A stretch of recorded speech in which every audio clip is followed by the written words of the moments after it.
Hey, hey, hey. Time for another out of this world story from our space. I'm at a total loss on what to do.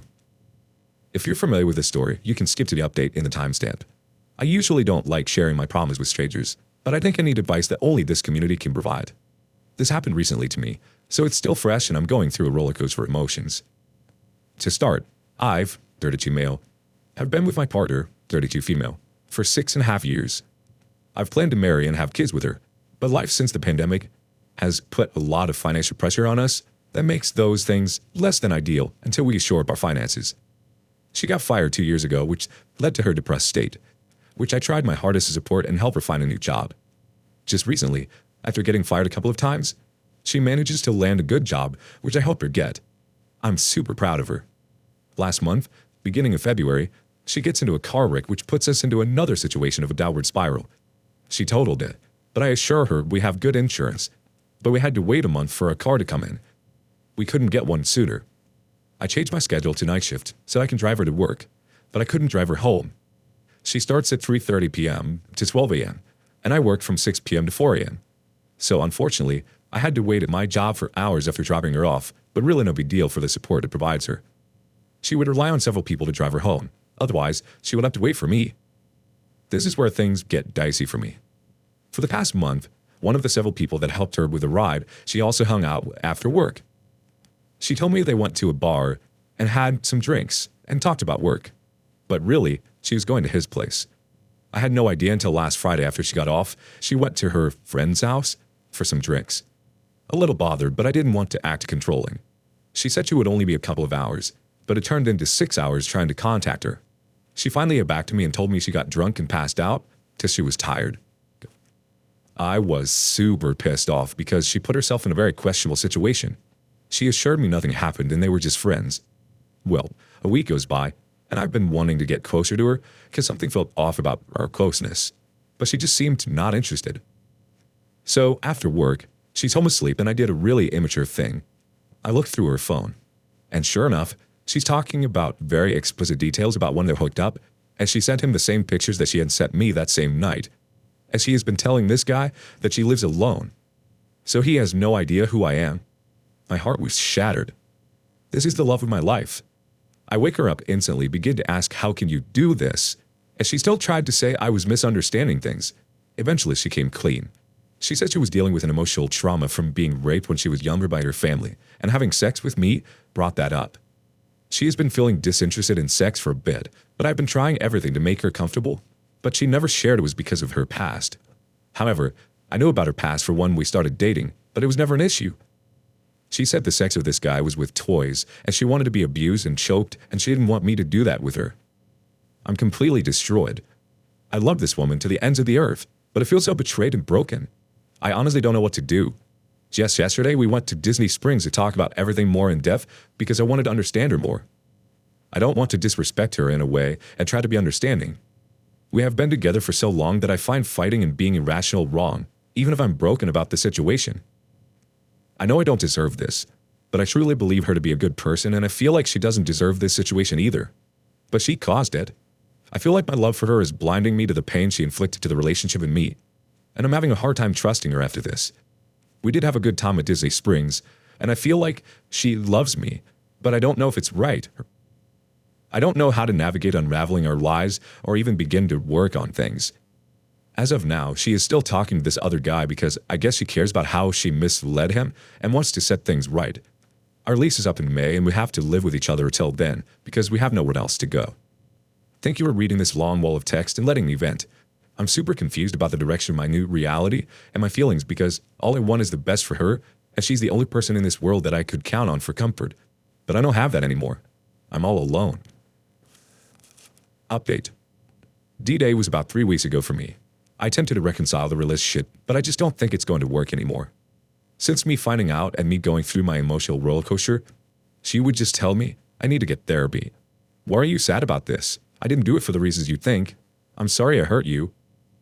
She does not want to talk about it anymore. I thought we were going towards a good path during my second chance with her, but she has moved to Snapchat to talk to the guy.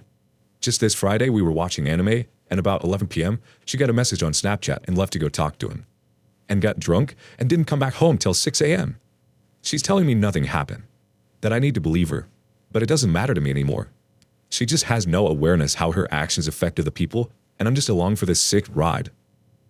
We have to tell the apartment complex if we were staying or not by the end of the month, and our lease is up at the end of May. I was hopeful we could work things out, but she's unwilling to make a choice, me or him. She thinks this guy's her best friend and he understands her. Well, you know what? F you. I'm done. I want to be done. But my heart keeps pulling me back from all the good times we had. How could she throw them away so easily? I have my backup plans activated. I know I do not want to live with this person going forward. She wants to start fresh and renew the lease and be friends and let things happen organically as the first time. But why should I torment myself while she is still in communication with this person? It's madness. She belittles my feelings whenever I try to talk about it. Her hanging out with this person still is affecting me as a person. And she just tells me to grow up. Like, what the F? Anyways, I'd still have to live with this person till the end of May for being financially tied to this person and unable to afford the rent on my own. But I am terrified of moving past this. But I'm hopeful that getting away will make me better. I don't deserve this. Our first reaction comes from Scary Inspector 8315. Cut her off, dude. She is poison to you and has no intention to let go of the dude. She is a bona fide cake eater. Your girl is already dead, and someone else with the same face as her is there in her place. The OP replies, that's my plan. AP still does not know I exist, and I really want to shatter that false reality of hers. She wants to keep her friends separate for the relationship, but it's ridiculous. We have been together for too long. Anyways, Ava partner should know what kind of person she is. D. Reddit Avenger chimes in. She just has no awareness of how her actions affect other people. She's aware. She just doesn't care.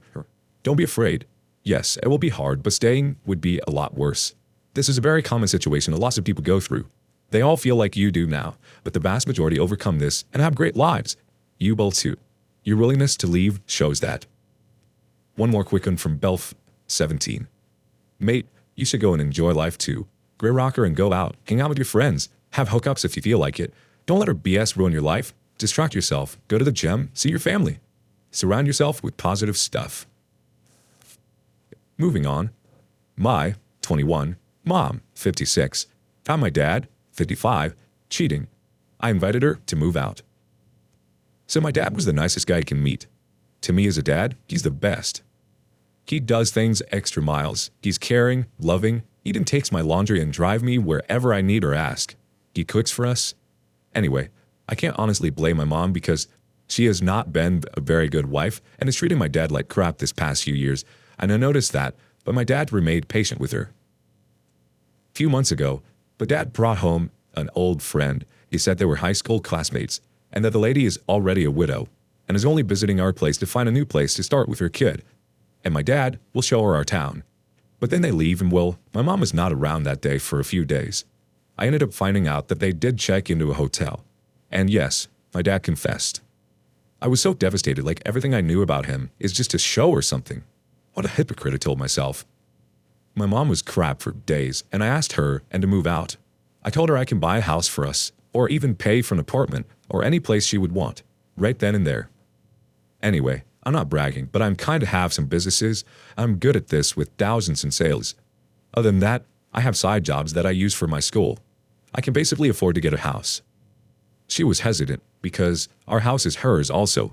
So I asked my sister who is living with us. She is older than me and is already a lawyer, but is hesitant to work this case or to ask my dad to move out. I was really insisting that we move out, but my dad is really crap this past few months, and he said he is very sorry, and he seems genuine, but I don't think as much as I believe him. Honestly, I don't think I can trust him again. Please don't cheat. It's the worst thing you can do. I honestly feel like me and my sister are not important for my dad, even though I know we are his life. Note, my mom had depression and suicidal thoughts history, so that's why I'm asking her to move out. I live in a dorm, and I'm always thinking about her. The reason I am asking her to move out is because I want her to be close to me so I can look after her.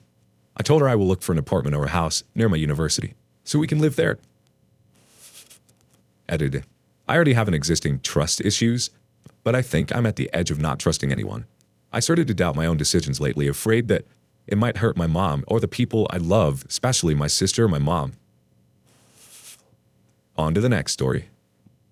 Just found out my ex-boyfriend is cheating on me with his coworker. I brought it up in front of all of his coworkers. Rand. Fate names, obviously. We were going out with his coworkers last night. Right as we got out to the bar, I saw a message on his phone that said, "My girlfriend is with me, so we can't talk about it, Claire." I immediately knew what was up. Cheating, obviously. I didn't say anything to him yet, because I had to go about this the right way. We went inside and met up with his friends and coworkers. They all introduced themselves to me, and when they asked what my name is, I told them, "Claire." Everyone kind of laughed, and I played it off and laughed with them. I told him I was just kidding, and then said my real name. My boyfriend immediately looked scared because he knew I knew. His best friend also looked nervous. I didn't say much to him the rest of the night. I just went on my own way to hang out with a small group of other girls and decided to get drunk and make my own fun. I ended up having a good time, had a lot of drinks and laughs, met some really nice girls. By the time we got home, my boyfriend was too drunk to talk about any of this. He ended up sleeping in his car, and I went inside and fell asleep in my bed. This morning I woke him up and brought him inside. I didn't get much of the story, but after a while, he just confessed to having a crush on his coworker, Claire, and trying to impress her. He said she doesn't pay attention to him though, so I told him, "That's embarrassing for you." He told me that she plays with our dog. He takes our husky to work, and always stops by his work section to see the puppy. After that, I knew all I needed to know, so I helped him pack his stuff. He's leaving today. He's taking our husky that we adopted together, the dog that he let a partner pet and play with while I was at work, the dog that I would sleep next to and get excited to see when they both came home from work. In all honesty, I'm really sad about the dog part of this whole situation.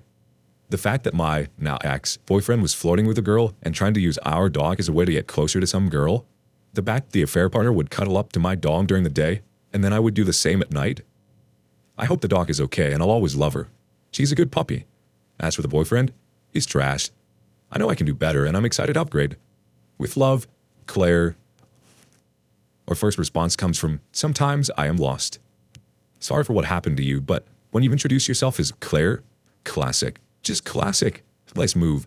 I would have loved to seen the look on your ex's face. You will certainly do better. With your wit and quick thinking, guys will be clamoring for you. Be sure you give yourself time to heal. It may take you long, but just take care of yourself. Best." The OP responds, "Thank you. I decided to get some humor out of the situation. I felt like a good way to handle it in the moment without ruining my fun night out. I definitely need to take some time for myself now, but it will feel nice. I'm still 21, and I think I still have a lot to learn and experience. Looking forward to this next journey." Our next response comes from Diet Tab Soda. "Awesome, because you've done the right thing. If he's committed to you, you shouldn't have wandering eyes for anyone else but you. You are looking out for you. Best of luck." Next response coming from Lord Farquaad 777. "My long-term partner said almost the same exact thing in regards to having a crush on a coworker, but that she doesn't pay attention to him. You can see it in past posts of mine. Reading your story hurts. We have 2 kids together and a dog that we adopted together. How did you know to end this? How did you know this was more than a crush?" The OP replies, "I'm sorry you experienced something similar. It sucks a lot. It was enough for me to know that he has another woman at work who he is trying to impress. That crossed a boundary in our relationship and he knows it. That's why you tried to hide it. And that's more than enough of a reason to leave him. You disrespected the relationship, and I'm lucky that I caught it this early and on. I'm hurting, but I also feel relieved that I know I can try to move on." One more story. One of the things I appreciated after being cheated on was the fact that the overthinking had stopped.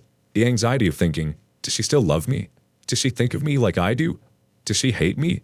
Is she tired of me? Am I bothering her? Am I being too selfish to ask her for time? And much, much more had finally stopped because I had a concrete answer. It was a horrible answer, but now all you can do is heal. At least the anxiety and overthinking stops for me, so now I can focus on getting better. I'm thankful for my own strength that questioning my worth took only a small portion of my time. I know myself and what I did for her. I know that I am valuable and that her cheating was out of my control because she chose to do that. It wasn't because I didn't do enough. It was because she was selfish. So if you've been cheated on and you know the love you gave for them was priceless, but you're still questioning your self-worth, remember that it wasn't your fault. No matter what you do or how much you do for someone, a cheater but cheat. Be proud of yourself that you are an amazing lover and they weren't. You are only a victim. Victims don't cause someone to make crime. Criminals do crime because they just do. If you gave your all to someone, you loved them like no other, gave them the world or the universe, and they still cheated, just know that I am so proud of you. For loving the way that you did, for for the pure love you had, and for it to have been only taken for granted. I'm so sorry to know that. I know how it feels, but I acknowledge your efforts. I acknowledge you even if the person who cheated on you doesn't. It hurts because you want the person you love to see those efforts, but who cares about their validation? A person who cheats is not respectful enough for you to want that. Our first reaction is from Golf Rower 676. Thank you for this. I was cheated on twice by two separate girlfriends, but the last girlfriend that did it broke me. It's been almost a year and a half since all that happened, and every so often, I still feel broken. So thank you for the words of encouragement. One more thought from, I don't know, that's what she said. This is so heart-wrenching, but amazing at the same time. There's something very calming about it after it happens. They can't hurt you anymore, and it is painful, but time heals.